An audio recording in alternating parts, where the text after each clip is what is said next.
नमस्कार। राजस्थान की तमाम फटाफट खबरों में आपका स्वागत है। राजस्थान की खबरों के लिए आपसे निवेदन कि यदि आपने हमारे चैनल को सब्सक्राइब नहीं किया है तो कृपया करके राजस्थान की खबरों के लिए आपके अपने चैनल को सब्सक्राइब करना ना भूलें।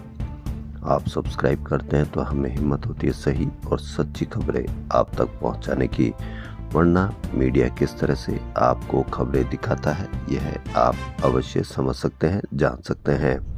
आप मीडिया की खबरों को पलट पलट कर देखें कि क्या मीडिया में आपके बच्चों की बेरोजगारी की कोई खबर है, क्या मीडिया में बढ़ती हुई महंगाई की कोई खबर है, मीडिया में बढ़ती हुई महंगी शिक्षा की कोई खबर है। यदि ऐसी खबरें आपको दिखाई नहीं जा रही तो यानी कि आपकी कोई खबर मीडिया पर दिखाई नहीं जा रही है, इसलिए आप मीडिया पर गंभीरता से लें। तो आज टीकाराम जूली कांग्रेस के विपक्ष के नेता ने क्या कहा, मीडियाबाजी के लिए बोलते हैं, कोई गंभीरता से नहीं लेता, यानी सिर्फ मीडिया के लिए ही बोला जाता है, मीडिया के लिए हेडलाइंस का काम किया जाता है, इसलिए कोई गंभीरता से नहीं लेने लगे हैं अब आम आदमी।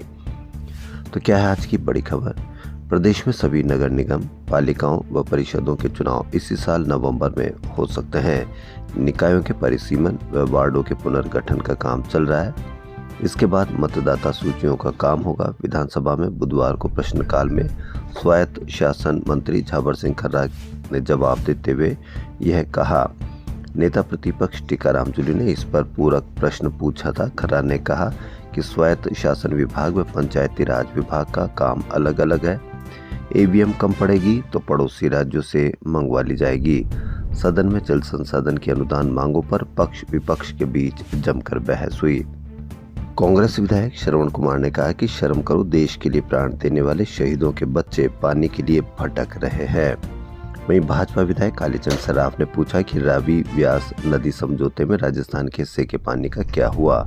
इस पर जल संसाधन मंत्री सुरेश रावत ने बताया कि सुप्रीम कोर्ट में राज्य की प्रभावी पैरवी के लिए सीनियर अधिवक्ता को नियुक्त किया है। एसीएस स्तर के नोडल अधिकारी नियुक्त करने व भाखड़ा मैनेजमेंट बोर्ड में सदस्य की नियुक्ति का प्रयास भी करेंगे। वहीं बीकानेर की अंजिला स्वामी ने अपनी प्रतिभा और आत्मविश्वास के दम पर मिसेज यूनिवर्स 2025 का खिताब जीतकर न केवल बीकानेर बल्कि पूरे भारत का गौरव बढ़ाया है। थाईलैंड की राजधानी पटाया में आयोजित मिसेज यूनिवर्स प्रतियोगिता में अंजिला ने वैश्विक स्तर पर उत्कृष्ट प्रदर्शन का प्रथम स्थान हासिल किया है। अमरनाथ यात्रा इस साल 3 जुलाई से शुरू होगी। 38 दिन की वार्षिक यात्रा इस बार पहलगाम और बालटाल दोनों रूट से शुरू होगी। इसका समापन 9 अगस्त को रक्षाबंधन के दिन होगा। ठंडी हवाओं ने राजधानी में फिर से सर्दी का असर बढ़ा दिया। पश्चिमी विक्षोभ का असर खत्म होने के बाद 2 दिन से उत्तरी हवा का प्रभाव बढ़ गया है। इससे तापमान में भारी गिरावट हुई और यह तापमान सामान्य से नीचे दर्ज हुआ। शहर में बीती रात न्यूनतम तापमान 4.2 डिग्री लुढ़ककर 13.4 डिग्री सेल्सियस रिकॉर्ड हुआ। इस सामान्य से 1.7 डिग्री कम है। दिन का तापमान भी बुधवार को स्थिर रहा। यह 27 डिग्री के साथ सामान्य से 2.3 डिग्री कम है। तापमान लुढ़कने से सुबह और शाम सर्दी का असर बढ़ गया है। जयपुर मौसम विज्ञान केंद्र के निदेशक ने बताया कि अगले एक सप्ताह नया सिस्टम के कोई आसार नहीं है। उत्तरी हवा का प्रभाव भी अगले 24 घंटे में कम हो जाएगा। ऐसे में 7-8 मार्च से दिन रात के तापमान में बढ़ोतरी होने के आसार है। दिन रात का पारा एक हफ्ते में सामान्य से 3 से 4 डिग्री बढ़ने का अनुमान है। ऐसे में गर्मी का असर बढ़ेगा। दूसरी नौकरी के लिए यदि आपने कोई पहली नौकरी की है और उसमें कोई ट्रेनिंग ली है तो उसके लिए खबर है। दूसरी नौकरी के लिए कांस्टेबल का पद छोड़ने के मामले में हाईकोर्ट ने प्रार्थी को निर्देश दिया है कि वह ट्रेनिंग पर परिवीक्षा काल में खर्च हुई राशि पुलिस विभाग को 1 महीने में वापस लौटाए। अदालत ने यह भी स्पष्ट किया कि उससे इस दौरान दिए गए वेतन की रिकवरी नहीं होगी। अदालत ने पुलिस प्रशासन को कहा कि वह ट्रेनिंग पर खर्च राशि तय कर प्रार्थी को 4 सप्ताह में इसकी जानकारी दे दे। राशि जमा होने पर उसे एनओसी भी जारी करे। साथ ही अदालत ने प्रार्थी को सांख्यिकी विभाग में संगणक पद पर कार्य ग्रहण करने की सशर्त मंजूरी देते हुए कहा कि तय समय में वह राशि न दे तो पुलिस प्रशासन उसे वापस बुला सकता है। महिला दिवस। जी हां, 8 मार्च को महिला दिवस मनाया जाता है। महिला दिवस पर 8 मार्च को रोडवेज और सिटी बसों में महिलाएं फ्री यात्रा कर सकेगी। ये छूट राजस्थान रोडवेज प्रशासन और जेसीटीएसएल ने दी है। रोडवेज एमडी पुरुषोत्तम शर्मा ने बताया कि महिला दिवस पर महिलाएं रोडवेज की सभी साधारण और एक्सप्रेस बसों में निःशुल्क सफर कर सकेगी। ये सुविधा एसी और वोल्वो बस के अलावा सभी बसों में मिलेगी। ये सुविधा 8 मार्च को 24 घंटे के लिए राजस्थान की सीमा में मिलेगी। जेसीटीएसएल एमडी नारायण सिंह ने बताया कि सिटी बसों में महिला 7 मार्च की रात 12 बजे से 8 मार्च की रात 12 बजे तक फ्री यात्रा कर सकेगी। यात्रा के दौरान कंडक्टर को महिला टिकट जारी करना होगा। राजस्थान माध्यमिक शिक्षा बोर्ड की 10वीं और 12वीं की परीक्षाएं आज से शुरू होगी। 10वीं की परीक्षा 4 अप्रैल तक चलेगी और 12वीं का आखिरी पेपर 9 अप्रैल को होगा। राजस्थान में इन परीक्षाओं के लिए 19,98,509 विद्यार्थी रजिस्टर्ड है। दोनों ही कक्षाओं की परीक्षा सुबह 8:30 से 11:45 तक होगी।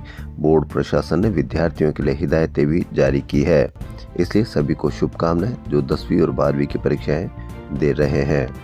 राजस्थान के सांसद संजना जाटव ने ओवरलोड गाड़ियों से वसूली का वीडियो एसपी को भेजा। उन्होंने आरोप लगाया कि उनके घर के बाहर दिन दहाड़े खुलेआम पुलिस वाले वसूली कर रहे हैं। रिश्वत नहीं देने पर ड्राइवरों के साथ मारपीट भी की जाती है। उन्होंने दोषी पुलिसकर्मियों के खिलाफ कार्रवाई की मांग की है। वीडियो अलवर के खेड़ली का है। एसपी ने इस मामले की जांच कठुमर सीओ को सौंपी है। सांसद संजना जाटव ने बताया कि मंगलवार रात करीब 8:30 बजे घर पहुंची तो घर के बाहर तूड़ी से भरे ओवरलोड वाहन खड़े थे। सामने एक पुलिस की जीप खड़ी और पुलिसकर्मी ओवरलोड वाहन वालों से रिश्वत ले रहे थे। मैंने खुद वीडियो बनवाया। जब मैं पुलिस की जीप की तरफ जाने लगी तो वह निकल गए। राजस्थान हाई कोर्ट ने महात्मा गांधी विद्यालय में संविदा पर शिक्षकों की अंग्रेजी माध्यम से पढ़ाई की बाध्यता वाली शर्त को रद्द कर दिया है। यह आदेश जस्टिस फरजंद अली ने दिया। प्रताप राम और अन्य याचिकाओं में बताया गया कि राजस्थान शिक्षा विभाग ने सहायक शिक्षक लेवल 1 और सहायक शिक्षक लेवल 2 संविदा भर्ती 2023 के लिए संविदा के आधार पर शिक्षक भर्ती के लिए विज्ञापन जारी किया था। इन शिक्षकों को महात्मा गांधी राजकीय विद्यालय और अन्य राजकीय अंग्रेजी माध्यम विद्यालयों में नियुक्त किया जाना था। लेवल 1 के लिए योग्यता में अंग्रेजी माध्यम से सीनियर सेकेंडरी में 50% अंक और प्रारंभिक शिक्षा में डीएलएड की शर्त रखी गई थी। बुधवार को मेड़ता कृषि उपज मंडी के 2 व्यापारी भाइयों ने भांजे की शादी में 13.71 करोड़ रुपए का मायरा भरा। दोनों ने 1.31 करोड़ रुपए थाली में रखे, जबकि 1.6 किलो सोना, 5 किलो चांदी, 80 बीघा जमीन, मेड़ता के 3 प्रमुख रास्तों पर 6 प्लॉट, 1 बोलेरो, 1 ट्रैक्टर ट्रॉली दी। जी हां, व्यापारी ने 1.31 करोड़ कैश, 12 करोड़ की भूमि का मायरा भरा। इसको आप किस तरह से देखते हैं? क्या गरीब आदमी के लिए यह एक झटका है, सदमा है? तो आप किस तरह से इसकी एक मीडियाबाजी देखते हैं, जिससे आम आदमी को क्या होगा और क्या उस पर असर होगा? युवाओं को अपने भविष्य की स्पष्ट योजना बनानी चाहिए, ठीक वैसे ही जैसे किसी भवन के निर्माण के लिए ब्लूप्रिंट जरूरी होता है। यह कहना था जयपुर डीआईजी प्रीति चंद्रा का, जो Shankara group of institutions Kukas में आयोजित राष्ट्रीय युवा महोत्सव के तहत इंटर कॉलेज साहित्यिक सांस्कृतिक प्रतियोगिता के शुभारंभ पर बोल रही थी। उन्होंने कहा कि यदि युवा अपने लक्ष्य को निर्धारित कर सही दिशा में कार्य करे तो वह न केवल अपने भविष्य को सुरक्षित बना सकते हैं, बल्कि देश के विकास में भी महत्वपूर्ण योगदान दे सकते हैं। वुमेन एम्पावरमेंट को बढ़ावा और सड़क व महिला सुरक्षा का संदेश देने के उद्देश्य से महिला दिवस पर 8 मार्च को बाइक रैली का आयोजन किया जाएगा। रैली एक्स बाइकोलॉजी निर्भया स्क्वाड और रिपब्लिक ऑफ अल्फा राइडर्स के सहयोग से निकाली जाएगी। आयोजन को लेकर बुधवार को डीसीपी तेजस्वी गौतम के साथ एक बैठक हुई, जिसमें आई अल्फा फीमेल राइडर्स के प्रतिनिधि भी उपस्थित रहे। दीवार पर लगी एक पेंटिंग में गांव की महिलाएं मनिहारिन से रंग बिरंगी चूड़ियां खरीद रही है। उत्सव जैसे इस दृश्य को देखकर ग्रामीण जीवन का एहसास होता है।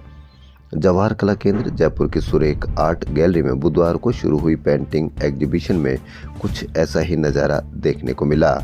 यहाँ जबलपुर की डॉक्टर नीता श्रीवास्तव की 32 पेंटिंग्स प्रदर्शित की गई है, जिनमें भील, आदिवासी लोक संस्कृति और अध्यात्म को दर्शाया गया है। जयू रिदम के दूसरे दिन बुधवार को स्टूडेंट पढ़ाई के साथ साथ क्रिएटिविटी को मंच पर साकार करते हुए नजर आए। टेक्नो, स्पोर्ट्स, कल्चरल सहित सभी कैटेगरी में हो रहे प्रोग्राम में देश के विभिन्न हिस्सों से डांस की 12 टीमों ने हिस्सा लिया। इसमें good over evil and beyond theme को प्रस्तुत किया गया। इस मंच पर लोक गाथा, क्लासिकल, वेस्टर्न और हिप हॉप सहित कई तरह के डांस परफॉर्म देखने को मिले। बतौर जज पॉप एंड टिको को बुलाया गया। उन्होंने स्टूडेंट के साथ डांसिंग टिप्स साझा किए। शाम को स्टैंड अप कॉमेडियन हर्ष गुजराल का शो हुआ। यदि आपके पास जॉब का कोई मैसेज आता है तो क्लिक करते समय उस पर थोड़ी सावधानी बरतें, क्योंकि एक ऐसा ही धोखा हुआ कि जॉब का मैसेज आया, क्लिक करते ही बैंक खाते से 9.25 लाख रुपए साफ हुए। जी हाँ, यूके से मास्टर डिग्री मार्केटिंग और डेटा एनालिटिक्स पर जयपुर लौटी युवती से साइबर ठग ने 9.25 लाख रुपए ठग लिए। आरोपी ने युवती को टेलीग्राम पर पार्ट टाइम होम जॉब का मैसेज भेजा। युवती ने मैसेज देखने के लिए क्लिक किया। कुछ देर बाद उसके बैंक खाते से 9.25 लाख रुपए निकल गए। युवती ने बजाज नगर थाने जयपुर में साइबर ठगी की रिपोर्ट दर्ज करवाई है। बरकत नगर निवासी युवती ने रिपोर्ट में बताया कि वह यूके से मास्टर डिग्री मार्केटिंग और डेटा एनालिटिक्स का कोर्स करके लौटी है। मोबाइल पर टेलीग्राम ऐप में गत माह 25 फरवरी को पार्ट टाइम होम जॉब का मैसेज आया। उसमें लिखा था कि मैं रिया कोचावा डिजिटल मार्केटिंग कंपनी से हूँ। पार्ट टाइम होम जॉब में आपको गूगल रिव्यू के रुपए मिलेंगे, डेटा टास्क भी करना पड़ेगा। इसमें आप एक दिन में 3 से 5 हजार रुपए कमा सकते हैं। युवती विश्वास में आ गई। पहले छोटे अमाउंट का रिव्यू करवाया और डिटेल मांगी गई। उसके बाद टेलीग्राम पर ग्रुप ज्वाइन करने के लिए बताया गया। एक टेलीग्राम आईडी भेजकर उस पर संपर्क करने को कहा। इसके बाद खाते से 9.25 लाख रुपए निकाल लिए गए। वहीं ऐसी ही एक और सावधानी भरी खबर। आदित्य बिरला फाइनेंस के नाम से फर्जी ऐप बनाकर ठगों ने एक डॉक्टर को कंपनी में निवेश के करने पर मोटे मुनाफे का झांसा देकर एक माह में 32 लाख रुपए की ठगी कर ली है। इस संबंध में मालवीय नगर जयपुर में रिपोर्ट दर्ज करवाई गई है। पुलिस के अनुसार ठगी की वारदात मालवीय नगर के नामी अस्पताल के डॉक्टर दीपक के साथ हुई। शेयर बाजार में निवेश करने का आकर्षक ऑफर देकर मोटा मुनाफा देने के लिए कहा था। आदित्य बिरला फाइनेंस के नाम से फर्जी ऐप बनाया। निवेश पर मोटे मुनाफे का झांसा देकर डॉक्टर से 32 लाख रुपए से अधिक की ठगी की गई। डॉक्टर दीपक का मालवीय नगर के इंडसइंड बैंक व एक्सिस बैंक में खाते हैं। उनके मोबाइल में आदित्य बिरला फाइनेंस के नाम से एक एप्लीकेशन अपने आप अपलोड हो गई। यानी अब आपको एप्लीकेशन डाउनलोड करने की भी जरूरत नहीं, अपने आप अपलोड हो गई और उससे फर्जी ऐप से निवेश का मोटा मुनाफा देकर या झांसा देकर उनसे 32 लाख रुपए से अधिक की ठगी की गई। इसलिए लालच बुरी बला है, ये हम आप बचपन में ही पढ़ते आ रहे हैं। एशिया और प्रशांत क्षेत्र के 12वें क्षेत्रीय 3R और सर्कुलर इकोनॉमी फोरम में बुधवार को जयपुर घोषणा पर सहमति हुई। फोरम के सभी सदस्य देशों ने अपनी सर्वसम्मति दी। इसी के साथ 3 दिवसीय यह फोरम RIC में संपन्न हो गया। फोरम में एशिया प्रशांत क्षेत्र के 24 सदस्य देशों और लगभग 200 अंतर्राष्ट्रीय प्रतिनिधियों ने भाग लिया। यानी 24 देशों और 200 प्रतिनिधियों ने बनाया मार्गदर्शन दस्तावेज, नाम जयपुर घोषणा किया गया।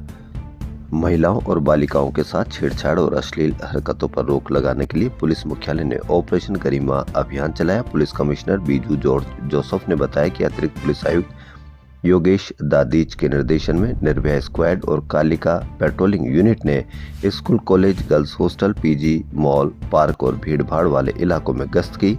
अभियान के तहत अब तक छेड़छाड़ और पीछा करने वाले 55 मनचलों को गिरफ्तार कर मामला दर्ज किए गए। 45,440 महिलाओं और बालिकाओं को सुरक्षा और कानूनों की जानकारी दी गई। रमजान का महीना खुदा ताला की बहुत बड़ी नेमत है, इसकी कद्र करनी चाहिए। फालतू कामों से अपने आप को दूर रखना चाहिए। मोबाइल के बेजा इस्तेमाल और सोशल मीडिया के गलत इस्तेमाल से परहेज करना चाहिए। इस मुबारक महीने में ज़्यादा से ज़्यादा इबादतों की पाबंदी करना चाहिए और सहरी में जल्दी उठकर तहज्जुद की नमाज और दुआओं का खास तौर से एहतमाम करना चाहिए। ये कहना है मोहम्मद जाकिर नोमानी, मुफ्त शहर जयपुर का। जी हाँ, तो और वहीं दूसरी खबर, जयपुर के भक्तों का 59 साल पहले खाटू धाम ले जाने वाले श्री श्याम सत्संग मंडल संस्था की विशाल पदयात्रा बुधवार को रवाना हुई। श्याम सत्संग मंडल संस्था की 5वीं पीढ़ी है जो खाटू नरेश के लिए मन्नत के निशान लेकर जा रही है। खाटू श्याम जी मंदिर के पहले पुजारी गोकुल चंद्र मिश्र ने 1966 में सबसे पहले जयपुर से खाटू की पदयात्रा शुरू की थी। उस दौरान मात्र 11 श्रद्धालु यात्रा को गए थे। सबसे पहले 2 निशान खाटू मंदिर के लिए गए थे, जिसमें केसरिया रंग का एक निशान श्याम प्रभु के लिए और लाल रंग का दूसरा निशान सालासर बालाजी के लिए भेजा गया था। यानी पहली पदयात्रा में 11 श्रद्धालु 2 निशान लेकर गए थे, जबकि 59वीं पदयात्रा जो बुधवार को शुरू की गई है उसमें 8000 पदयात्री 85 निशान लेकर निकले हैं। गोकुल चंद्र मिश्र के पोते लोकेश मिश्रा ने यह जानकारी दी है। राजस्थान सिख समाज के प्रतिनिधियों ने बुधवार को सीएमओ में मुख्यमंत्री बचनलाल शर्मा से मुलाकात कर सिख छात्रावास के लिए निःशुल्क भूमि आवंटन की घोषणा करने पर आभार जताया। सीएम का शॉल उड़ाकर सम्मान कर 4 साहिबजादों की तस्वीरें भी भेंट की गई। इस मौके पर राजस्थान सिख समाज के अध्यक्ष सरदार अजयपाल सिंह के नेतृत्व में कई गणमान्य लोग मौजूद रहे। राजस्थान के 8 नए जिलों बालोतरा, फलोदी, डीडवाना, डीग, कोटपुतली, बहरोड, सलूम्बर, खेर, थलतेजारा और ब्यावर में जल्द कांग्रेस जिला अध्यक्ष तय किए जाएंगे। इसको लेकर प्रदेश प्रभारी सुखजिंदर रंधावा के साथ पीसीसी चीफ गोविंद सिंह डोटासरा की मंत्रणा होने जा रही है। डोटासरा दिल्ली गए हैं। गुरुवार को रंधावा और वह राष्ट्रीय महासचिव के सामने प्रस्ताव रख सकते हैं। आला कमान से इसकी मंजूरी मिलने पर 8 नए जिलों की सूची के साथ निष्क्रिय पदाधिकारी और जिला अध्यक्षों को हटाने की कवायद होगी। राजस्थान में राजस्व रिकॉर्ड के मॉडर्नाइजेशन को लेकर चलाए जा रहे DILRMP प्रोजेक्ट को लेकर उपनेता प्रतिपक्ष रामकेश मीणा ने सवाल उठाया। आरोप लगाया कि राजस्व रिकॉर्ड में कई गलतियां कर दी, अब लोग अदालतों के चक्कर काट रहे हैं। इस पर सत्ता पक्ष ने विरोध किया तो हंगामा हो गया। राजस्व मंत्री हेमंत मीणा ने कहा कि कोई भी गलती या त्रुटि हुई हो तो उसकी प्रक्रिया अपनानी पड़ेगी। अगले राजस्व अभियान में अशुद्धियों को दूर किया जाएगा।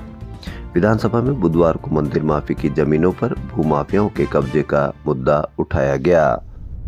राजस्थानी कर्मचारी चयन बोर्ड की 2 भर्तियां चतुर्थ श्रेणी कर्मचारी भर्ती और पशु परिचर भर्ती में पदों की बढ़ोतरी हुई है। दोनों ही भर्तियों की संशोधित विज्ञप्ति भी जारी कर दी गई है। चतुर्थ श्रेणी कर्मचारी भर्ती में 1296 पदों की बढ़ोतरी की गई है। अब यह भर्ती 53,749 पदों के लिए होगी। पहले ये भर्ती 52,453 पदों पर हो रही थी, लेकिन अब इसमें सचिवालय के 594, RPSC के 34 और अन्य विभागों के 688 पद बढ़ाए गए हैं। इस भर्ती के लिए आवेदन की प्रक्रिया 31 मार्च से प्रारंभ होगी। आवेदन की अंतिम तिथि 19 अप्रैल है। इसकी भर्ती परीक्षा का आयोजन 18 से 21 सितंबर तक होगा। उधर पशु परिचर भर्ती में 499 पदों की बढ़ोतरी की गई है। अब ये भर्ती 6,433 पदों पर भर्ती होगी। पहले भर्ती 5,934 पदों पर हो रही थी।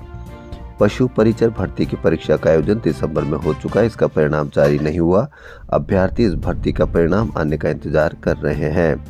वहीं राजस्थान बेरोजगार यूनियन के अध्यक्ष हनुमान किसान ने बताया कि हम पशु परिचर सहित अन्य कई भर्तियों में पद बढ़ाने की मांग कर रहे थे। पदों की संख्या में बढ़ोतरी से बेरोजगार युवाओं को काफी राहत मिली है। जयपुर के सवाई मानसिंह स्टेडियम में 30 साल पहले 1995 में तत्कालीन मुख्यमंत्री ने स्विमिंग पूल की नींव रखी थी। तब से लेकर आज तक इसका संचालन राजस्थान स्पोर्ट्स काउंसिल कर रही थी, लेकिन अब इसे निजी हाथों में सौंपने की तैयारी की जा रही है। स्पोर्ट्स काउंसिल ने इसके लिए टेंडर जारी कर दिया। 28 फरवरी को जारी ये टेंडर स्टेडियम के अंतर्राष्ट्रीय पूल सहित तीनों पूल के लिए होंगे। टेंडर की ओपनिंग 11 मार्च को होगी। 5 साल के लिए टेंडर के माध्यम से निजी कंपनी से करार किया जाएगा। इसमें all weather pool, international swimming pool और मिनी स्विमिंग तीनों शामिल है। 10 तारीख तक कंपनियां बोली लगा सकती है। जिसकी सबसे बड़ी बोली होगी उससे संचालन की जिम्मेदारी मिलेगी। बड़ी बोली होगी यानी कमाई अधिक होगी, जिम्मेदारी उसी को मिलेगी। लेकिन यह भी ध्यान रखना होगा या कंट्रोल करना होगा कि कहीं वह अधिक से अधिक पैसा तो वसूलने की तैयारी नहीं की जाएगी, क्योंकि SMS स्टेडियम यानी सरकारी स्टेडियम में कोई भी अमीर आदमी या अमीर के बच्चे वहां आने का प्रयास नहीं करते या नहीं कम आते हैं, और वहां गरीब या मध्यम वर्ग के बच्चे आते हैं तो कहीं उनसे लूट अधिक नहीं की जाएगी। इस पर भी ध्यान दिया जाएगा या नहीं, इस पर भी आप अवश्य कमेंट करें। बुधवार से शुरू हुए out of hat RPC cup polo tournament के पहले मैच में जयपुर की टीम ने RPC की टीम को 3.25 के अंतर से पराजित किया। चिकित्सा विभाग में प्रक्रियाधीन फार्मासिस्ट भर्ती 2023 की अंतिम सूची एवं नियुक्ति की मांग को लेकर राज्य स्वास्थ्य एवं परिवार कल्याण संस्थान यानी सीफू के बाहर दूसरे दिन बुधवार को फार्मासिस्ट का धरना प्रदर्शन जारी रहा। संघर्ष समिति सदस्य पुष्पेंद्र सिंह जादौर ने बताया कि 3067 पदों पर फार्मासिस्ट भर्ती 2023 हो रही है और फार्मासिस्ट अभ्यर्थियों के दस्तावेज सत्यापन 18 माह पहले ही हो चुके हैं। 5 जुलाई को प्रोविजनल सूची भी जारी किए जाने के बाद भी सीफू नोडल एजेंसी ने अंतिम सूची जारी नहीं की। चिकित्सा विभाग कई बार अंतिम सूची जारी करने की संभावित तिथि दे चुका है, लेकिन भर्ती नहीं की गई है। इससे अभ्यर्थियों में रोष बढ़ता ही जा रहा है। संघर्ष समिति के सदस्य पीयूष जैमिनी एवं दीपक छंगानी ने कहा कि फार्मासिस्ट भर्ती 2023 की अंतिम सूची जारी करने को लेकर मंगलवार से धरना प्रदर्शन शुरू किया गया है। वहीं राजस्थान राज्य कर्मचारी महासंघ के प्रदेश अध्यक्ष गजेंद्र सिंह राठौड़ भी बुधवार को सीफू धरना स्थल पहुंचकर समर्थन दिया। कृषि मंत्री शिवराज सिंह चौहान के बड़े बेटे कार्तिकेय की शादी की रस्म बुधवार को जोधपुर में शुरू हो गई है। पंजालाल सरकार ने पिछले बजट में राजस्थान में पहली बार नो ग्रीन फील्ड एक्सप्रेसवे एक साथ बनाने की घोषणा की थी। आर्थिक किल्लत डीपीआर बनते ही सामने आने लगी। आर्थिक कारणों से ही बीकानेर कोटपुतली ग्रीन एक्सप्रेसवे बनाने का काम अब केंद्र सरकार ने अपने हाथों में ले लिया है। संभावना है कि आने वाले समय में 1-2 और ग्रीन एक्सप्रेसवे केंद्र के पाले में जा सकते हैं। कोटा से एक और दुखद खबर। कोटा मेडिकल कॉलेज में एमबीबीएस फाइनल कर रहे छात्र ने हॉस्टल के कमरे में फांसी लगा ली। सुसाइड नोट में उसने माता पिता से माफी मांगी और कहा कि वह उनका सपना पूरा नहीं कर पा रहा। महावीर नगर सीआई रमेश कविया ने बताया कि बस्सी निवासी 28 साल का सुनील बैरवा मेडिकल कॉलेज के हॉस्टल नंबर 3 में रहता था। इन दिनों इंटर्नशिप चल रही थी। जीवन एक और समाप्त हुआ। इसको आप किस तरह से देखते हैं? क्या हमारा दबाव बच्चों पर कहीं अधिक तो नहीं होता जा रहा है? अगर दबाव अधिक होता है तो हम सबको ये सोचना होगा, समझना होगा, वरना आए दिन इस तरह की खबरें हमको झकझोर देती है, दुखी करती है।